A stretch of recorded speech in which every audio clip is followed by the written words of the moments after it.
কেমন নেতা তৈরি। এমন সময় মাঝখান থেকে একজন মুসলিম দাঁড়িয়ে বলতেছে, আমিরুল মুমিনিন, আপনার খুদ্ আমরা শুনবো না। তোমার ঘরে বললেন আমার অপরাধ কি? বলে আপনার অপরাধ হলো আমাদেরকে খাটো পাঞ্জাবি দিয়ে আপনি লম্বা যুদ্ধ করে যুদ্ধ দিচ্ছেন। আমাদেরকে আপনি খাটো দেবেন আর নিজে লম্বা যুদ্ধ করবেন। যখন পর্যন্ত লম্বা যুদ্ধের কাহিনী না করবেন ততক্ষণ আপনার যুদ্ধ আমরা শুনবো না। এই কথা শোনার পরে উমরের মধ্যে মুচকি মুচকি হাসি আসবে। হাসি আসার কারণ হলো আল্লাহর কোরআনটা যখন রাষ্ট্র চলবে, নেতা যদি ভুল করে সাধারণ মানুষ পর্যন্ত রোজা দেওয়ার সাহস পাবে। আর মানুষের আইন নিয়ে যখন রাষ্ট্র চলবে, এমপি মঞ্চে যদি দায়িত্ব বলে সাধারণ একটা মানুষ কালাই করেছিল, যেন বক্তারা শুনতে এসেছি, আপনার ভাষণ শুনতে আসে নাই, সঙ্গে সঙ্গে তাকে গ্রেফতার করে তাকে এমন নির্যাতন করেছে। এটা হলো মানুষের আইন। জোরে কথা ঠিক কিনা? আপনাদের এই কামারে এই অবস্থা হয়েছে। আমি একদিন সকলকে বললাম, কেড়ে গেল প্রত্যেকটা মাহফিলে আপনি প্রধান অতিথি, কিন্তু আপনার দেখা পায় না। তখন বলে ভোট দেয়নি তো গেলে স্মরণ না। যখন কথা বলি সব নিচের দিকে তাকায় থাকে, আমার দিকে তাকায় না। তাহলে দুই চারটা চান্সে আমার দিকে তাকায় থাকে। চান্সা বলেন না, আমার নেতার চরিত্র ফুলের মতন পবিত্র, নামাজ পড়ে একাত্ম। তোমার ঘরের চোখ দিয়ে বাড়ি করতেছে, মুখটা বুঝতে বুঝতে হাসতেছে। এমন সময় আব্দুল্লাহ ইবনে উমর 30 বার কোরআনের হাফেজ, 6 লক্ষ হাদিসের হাফেজ, যেরকম সুবহানাল্লাহ। বাবার পাশে দাঁড়ায় বলতেছে, আমার বাবার উকিল কেউ নাই রে। আজকে আমার বাবাকে একজন সাহাবী আসামি করছে, কিন্তু উকিল কেউ নাই। এই জন্য হযরত আব্দুল্লাহ ইবনে উমর বাবার পাশে দাঁড়ায় বলতেছে, রে ওই সাহাবীরা, তোমরা খাটো পাঞ্জাবি হলেও তো নতুন পোশাক পরে নামাজ পড়তে আসছো, কিন্তু আমার পরনে তাকায় দেখো, আমার পরনে নতুন কোনো কাপড় নেই। ওসমান গনি আব্দুল্লাহ, সবাই নতুন কাপড় পরছে আর তুমি পুরাতন কাপড় পরছো। বলে আমি যদি নতুন কাপড় পরতাম তাহলে আমার বাবার দুধ লম্বা হতো। তোমরা যখন আমার বাবাকে খেলাফতের দায়িত্ব দিয়েছ, আমার পক্ষ থেকে যখন হয়েছে, তোমরা হয়তো জানো না, কিন্তু আমি জানি। একদিন গভীর রাত্রে আমার মা দরজার কাছে দাঁড়িয়ে আছে। আমি আব্দুল্লাহ মাকে দিয়ে বললাম, মা এত রাত্রে দরজার কেন দাঁড়িয়ে আছেন? মা ছোট বাচ্চার মতন কাঁদতেছে। আমি বললাম, মা কি দুঃখে আপনি এমন করে কাঁদবেন? বলতেছে, আব্দুল্লাহ রে, তুই জানিস না বাড়ির মধ্যে থাকার পরে তুই জানিস না তোর বাবা যেদিন থেকে মদিনার খলিফা হয়েছে, সেদিন থেকে মদিনার মানুষ কেমনে আছে এটা দেখার জন্য চোরের মতো সারা রাত ঘুরে বেড়া। চোরের মতন সারা রাত পুলিশ দিয়ে চৌকিদার দিয়ে বডিগার্ড দিয়ে। এখন একটা এমপি আসবে, দেখবেন সামনে পুলিশের গাড়ি, পিছনে পুলিশের গাড়ি, মনে হয় পুলিশ এমপি সামনে আসবে। আর বাংলাদেশের মতন 96 খলিফা একা একা ঘুরতেছে, একা। মুরব্বীদের তাবুর টাঙ্গানো গভীর আছে, ওই তাবুর ভিতর থেকে 3টা ছোট বাচ্চা কাঁদতেছে। মা আমাদের ক্ষুধা লাগছে, ক্ষুধা লাগছে। আর মা বলতে যে গোস্ত সিদ্ধ হলেই তোমাদের খাবার দেব, গোস্ত সিদ্ধ হলেই তোমাদের খাবার দেব। ওমর ফারুক চিন্তায় পড়ে গেলেন, দুম্বার গোস্ত হলে বড় 8 ঘন্টা লাগবে, ওটের গোস্ত হলে 1 ঘন্টা লাগবে। এত গভীর রাত হয়ে গেল, এখন পর্যন্ত গোস্ত সিদ্ধ হয় না, এটা কেমন মা? তখন নিকটে গিয়ে মুখ মাঝে বললেন, মা তোমার অঞ্চলে কি কোনো দয়া নাই? তোমার 2টা বাচ্চা ক্ষুধার গলায় কান্দে, আর এখন পর্যন্ত তোমার গোস্ত সিদ্ধ হয় না। মেয়েটা বলে, পথি আমার বাড়ি হলো ইয়ামিন দেশে। আমি শুনেছি মদিনার খলিফা ওমর অত্যন্ত ভালো মানুষ। আমার 2টা বাচ্চাকে নিয়ে আমি ওমরের দরবারে বিকালে বেলা ঢুকতে চাইছিলাম, কিন্তু এত মানুষের ভিড় আমি বিকালে বেলা ওমরের দরবারে ঢুকতে পারিনি। নিয়োগ করেছে আগামীকাল সকালে বেলায় যাবো। আমার 2টা বাচ্চার যদি তাবুর টাঙ্গায় অস্থায়ী ঘর বানায় 2টা বাচ্চাকে বুকের মধ্যে নিয়ে আমি ঘুমার যাই, কিন্তু এদের পেটে এত খিদা, এরা 2টা বাচ্চা না ঘুমায় খেলে মা মা বলে কান্দে। আমি শুধু এদের সান্ত্বনা দেওয়ার জন্য, শুধুমাত্র সান্ত্বনা দেওয়ার জন্য পাতিলের মধ্যে পানি আর পাথর দিয়ে আগুন জ্বালায় বলতেছে বাবা গোস্ত সিদ্ধ হলেই তোমাদের খাবার দেবো। আমার বারবার সিদ্ধ হওয়ার কথা শুনতে শুনতে আমার দুইটা বাচ্চা যদি ঘুমায় দেয় সকালবেলা ওদেরকে নিয়ে ওমরের দরবারে যাবো। কিন্তু আমার দুইটা বাচ্চার পেটে এত খিদা লাগছে পথিক, আমার মনে হয় সকাল পর্যন্ত আমার সন্তান দুইটা আর বাঁচবে না। ওমর ফারুক বললেন মা তুমি একটু ধৈর্য ধরো, তুমি আর এই অভিনয় না করে তোমার দুইটা সন্তানকে বুকের মধ্যে একটু ধৈর্য ধরো না। ওমর ফারুক একেবারে বাইতুল মালের দরজায় ডাক দিল, আসলামের দরজা খুলে দে। আসলাম দরজা খোলার সঙ্গে সঙ্গে বলে দেখো বাইতুল মালের মধ্যে যে বস্তাটা সবচেয়ে বড়, ওই বস্তাটা খাবার বস্তা আমার মাথায় উঠে দে। আসলাম বলতেছি আমি তার মুমিন, কোথায় বস্তা নিয়ে যাওয়া লাগবে আমার হুকুম দেন। ওমর ফারুক বলে আসলাম রে একজনের পাপের বোঝা আর একজন মাথায় নেয় না, যে আমার মাথায় উঠে দেন। হাত করে বস্তা আসলাম যখন ওমরের মাথায় উঠে দেয়, ওমর ফারুক বস্তা ধরে যখন জোরে দৌড় মারতেছে পিছন দিকতে আসলাম বলে আমি বস্তা মাথায় নিয়ে আপনি পড়ে গেলে আপনার বড় কষ্ট হবে। ওমর কান্দে আসলাম রে সময় মতো যদি বুঝতে না পারি তাহলে ওমরকে আল্লাহ জাহান্নামের আগুনে বয়ে ফেলবে। একদম কাপড় কাছে বললেন মা মায়া তাড়াতাড়ি রুটির হালুয়া তৈরি করো। মেয়েটা রুটি হালুয়া তৈরি করেছে। ওমর দুইটা বাচ্চাকে দুই পুরাতের করে নিয়ে রুটি হালুয়া দোকানে মুখের মধ্যে দেয়। দুইটা বাচ্চা মুসকি মুসকে হাসে, তাকে ওমরের চোখটা দর করে পানি পড়তেছে। দুইটা তিন বাচ্চা হয়ে চোখের পানি মুছে দিয়ে বলে কে গো তুমি? আমরা বহুদিন ধরে বাবার দয়া করি না, আজকে তুমি গভীর রাত্রে আমাদের বাবার দয়া দিয়ে এমন করে কেন কাঁদতেছ? ওমর ফারুক বলে আল্লাহ প্রথমকে জাহান্নামের আগুন থেকে তুমি বাঁচাইয়া দাও। তারপর ভিতর থেকে মেয়েটা বলে পথিক রে ভালো মানুষের গল্প শুনেছি, কিন্তু মানুষ এমন ভালো হয় কোনদিন কল্পনা করি নাই। আল্লাহর কাছে দোয়া করি আল্লাহ ওমরকে মদিনার খলিফা না বানায়া তোমার যদি মদিনার খলিফা বানাই তো মদিনা যেন আল্লাহর জান্নাত হয়ে যেত। আব্দুল্লাহ বলে সাহাবীরা রে তোমরা সবাই যখন ঘুমাও, আমার বাবা তখন ঘুমায় না, গভীর রাত্রে আমার দরজায় গেলেন আব্দুল্লাহ। আমি যেই মাত্র দরজা খুলেছি দেখি বাবার হাতে একটা পাঞ্জাবি। আমি খুশি হয়ে বললাম বাবা বাইতুল মাল থেকে আমার একটা পাঞ্জাবি দিছে, আপনি আর একটা পাঞ্জাবি দিবে রাখছেন। নেতার ব্যাপারের মধ্যে আসলে লাভ আছে নাকি? বাইতুল মাল থেকে আমার একটা পাঞ্জাবি দিছে বাবা, আপনি গভীর রাত্রে আর একটা দিবে রাখছেন।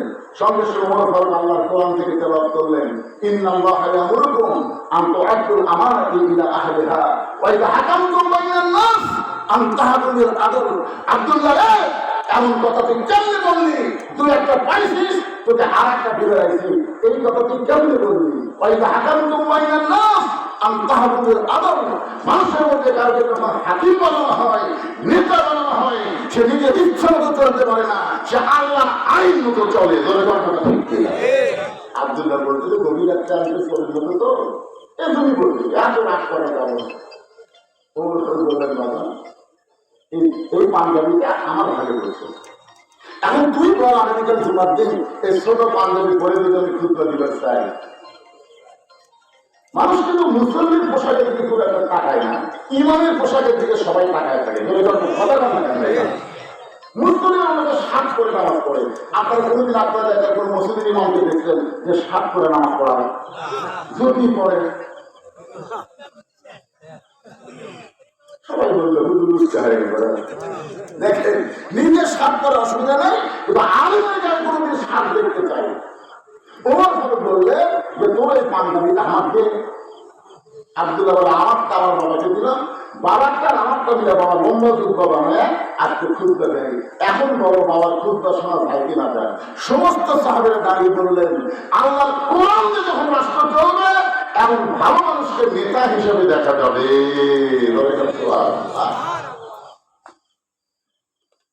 আল্লাহ বলেছেন মৃত্যুকে পছন্দ করার 2 নম্বর কারণ কি? 1 নম্বর কারণ কি আপনাদের মনে আছে? 1 নম্বর কারণ হলো না মরলে জান্নাতে যাওয়া। মনে রাখবেন 3টা কারণ খালি মনে রাখবেন। আর যদি বিশ্বাস করেন মরালে আপনাদের কোনো টেনশন থাকবে না। আল্লাহ মুসা মৃত্যুকে পছন্দ করা 2 নম্বর কারণ কি? এবার মুসা বলতেছে আল্লাহ মৃত্যুকে পছন্দ করা 2 নম্বর কারণ হলো আমার মৃত্যুটা কেবলমাত্র আপনার জন্যই আমি অর্থ করে রেখেছি। আজকে ভারতে অর্থনীত সম্পত্তি এটা বাতিল করতেছে মোদি সামাদ ধরে কথা ঠিক কথা বলে ওই সরকার জানিয়ে হলো এবার সাহাবে দেখায় আমি সাহাবে দেখাচ্ছি তারা সামাদ মুসলমানের অর্থনীত সম্পদ মাদ্রাসা মসজিদের নামে যে দেওয়া হয়েছে এইগুলো আইন করে বাতিল করছে। চিন্তা করছেন আপনি আপনাদের মসজিদের জন্য যদি কোন এক ব্যক্তি 100 বছর আগে 50 বিঘের জন্য অর্থ করে দেয় আর এখন যদি সেটা বাতিল করে আপনার কেমন হবে? চিন্তা করছেন এখন অর্থ মানে কি? শুধুমাত্র একমাত্র কার জন্য মুসা বলতেছে আল্লাহ মৃত্যুকে পছন্দ করার 2 নম্বর কারণ হলো আমার মৃত্যুটা কেবলমাত্র আপনার জন্য অর্থ করেছে। আল্লাহর কুদরতি মুখে হাসি ফুটে গেছে। আল্লাহ হাসতেছে, আল্লাহ কিন্তু হাসে, আল্লাহ হাসে আর আল্লাহ হাসে। এখন হয়তো বলবে সেটা কেমন কথা? আল্লাহ কি কোনো রূপ আছে? কোন শরীর পরে দেখবেন আল্লাহর মুখ আছে, চোখ আছে, হাত আছে, সব কিছুই আল্লাহ আছে। সে যে আয়াত আছে সেটা মুখের প্রথমে দেখেন তো তাবারাকাল লাযী বিয়াদিহি মুলক, গোটা পৃথিবীর রাজত্ব কর্তৃত্ব মালিকানা একমাত্র কার হাতে? জোরে বলেন কার হাতে? সামিউন বাসীর শব্দের অর্থ কি? আল্লাহ দেখে এবং আল্লাহ শোনে। কি দিয়ে শোনে? বলাবেন আল্লাহ কি দিয়ে শোনে? কান করবার মানে কি দিয়ে শুনি? আল্লাহ কান দিয়ে শোনে। আল্লাহ কি দিয়ে শোনে?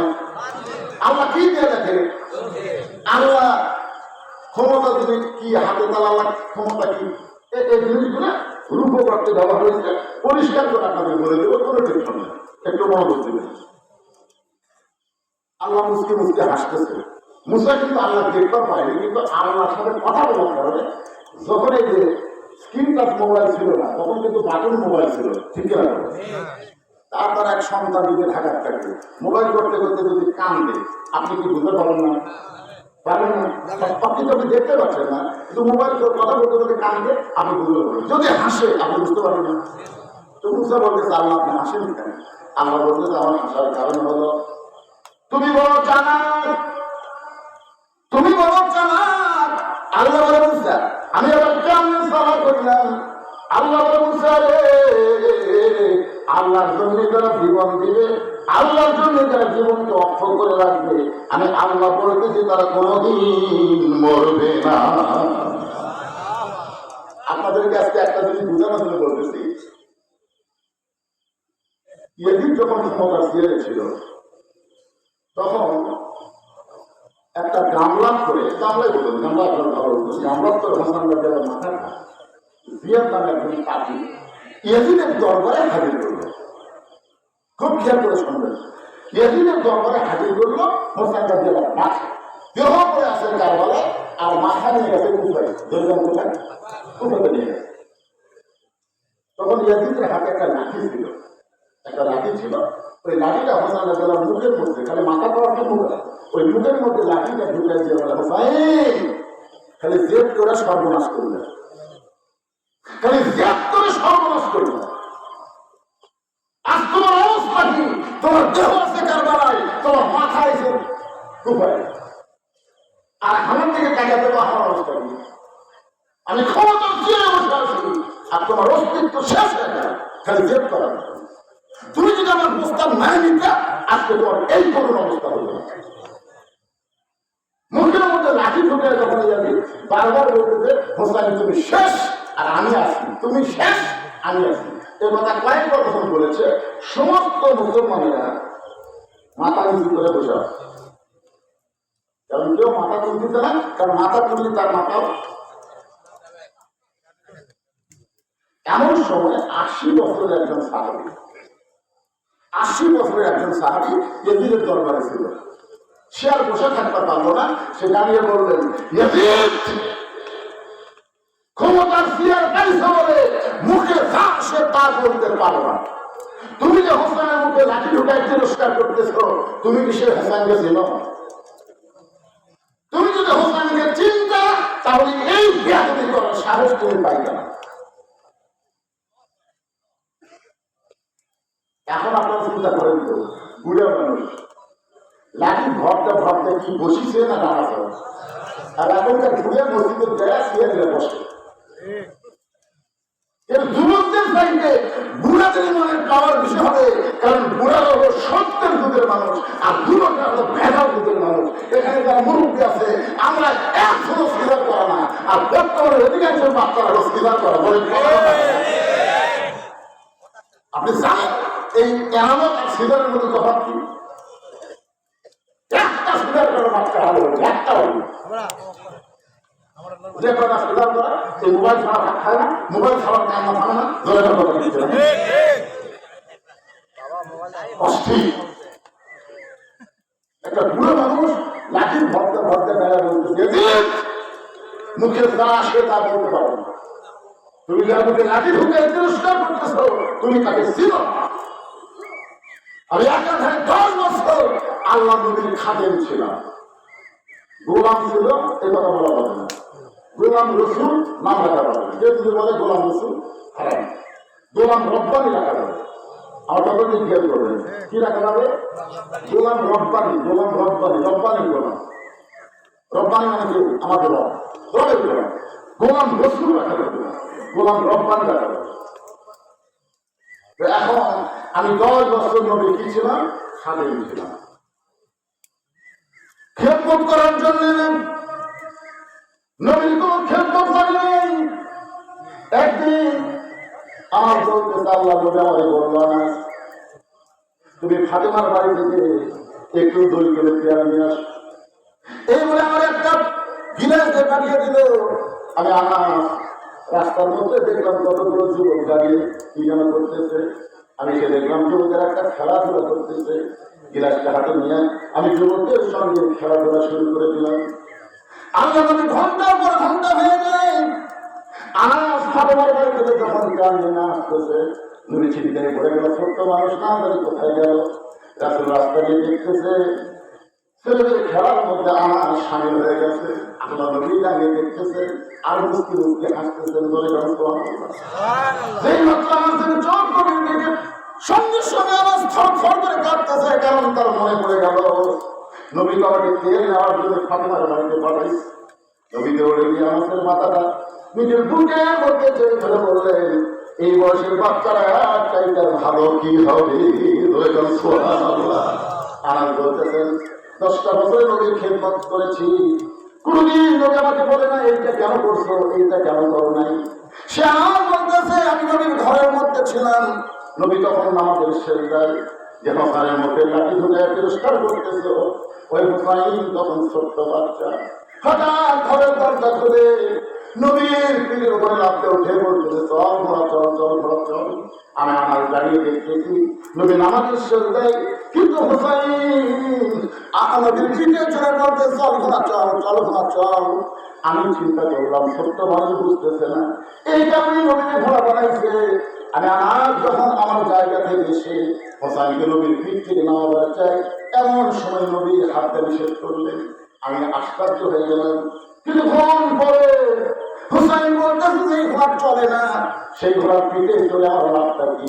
মনটা খারাপ করে যখন ঘর থেকে বের হয়ে গেল, আল্লাহ নবী নামাজ শেষ করলেন। আমি নবীর সামনে গিয়ে হাঁটু ধরে বসে নবী রাসূলুল্লাহ হোসেন আপনাকে ঘোড়া ঘোড়া করলো, চল ঘোড়া চল ঘোড়া বললো। আমি আপনার পিঠ থেকে হোসেনকে নামাবার চাই, কিন্তু আপনি নিষেধ করলেন। যতক্ষণ হোসেন বসেছিল ততক্ষণ আপনি সেই তাদেরকে মাথা তুললেন না। রাসূল বলে, আসলে তুই হোসেনকে নামানোর আগে আমি নিজেই হোসেনকে পিঠ থেকে নামাবার চাইছিলাম, কিন্তু আমাদের মালিক আল্লাহকে বলল, হাবিব আপনি যেমন হোসেনকে ভালোবাসেন আমি আল্লাহ তেমন ভালোবাসি। যতক্ষণ আপনার পিঠে ঘোড়া ঘোড়া খেলবে আপনি খবরদার সেই জাতিতে মাথা তুলতে পারবেন না। আমার কান্দের যেই হোসেন নবীর ঘোড়া বলে খেলাধুলা করেছে, যে আল্লাহ হোসেনকে ভালোবাসে নদীর মতো, আজকে সেই হোসেনের মুখের মধ্যে লাঠি ঢুকে কেন্দ্রটা শেষ হয়ে গেলে আমি আনাস বলতেছি, হোসেন কোনদিন শেষ হবে না, বরং তুমি শেষ হয়ে যাবে। আপনারা বলেন তো গোটা বাংলাদেশে প্রত্যেকটা পাড়ায় পাড়ায় হোসাইন আছে না এই ধরনের আছে না কিন্তু গোটা পাড়া খুঁজে দেখেন তো, গোটা পাড়া না, আপনাকে গোটা আক্কের উপর খুঁজে দেখেন তো একটা ইয়েজিদ পাওয়া যাবে, ইয়েজিদের নাম কেউ পাওয়া যাবে? তার শেষ হলো কে? হোসাইন ইয়েজিদ। তো ইয়েজিদের মতন ক্ষমতা পাইয়া বাংলাদেশের ভালো মানুষগুলোকে তোমরা ফাঁসি দিয়েছো, যাদেরকে ফাঁসি দিয়েছ তাদের নাম কিয়ামত পর্যন্ত মানুষ শ্রদ্ধার সাথে স্মরণ করবে, আর যে ব্যক্তি ফাঁসি দিয়েছে ওর নাম কেউ ঘৃণা করে উচ্চারণ করবে না।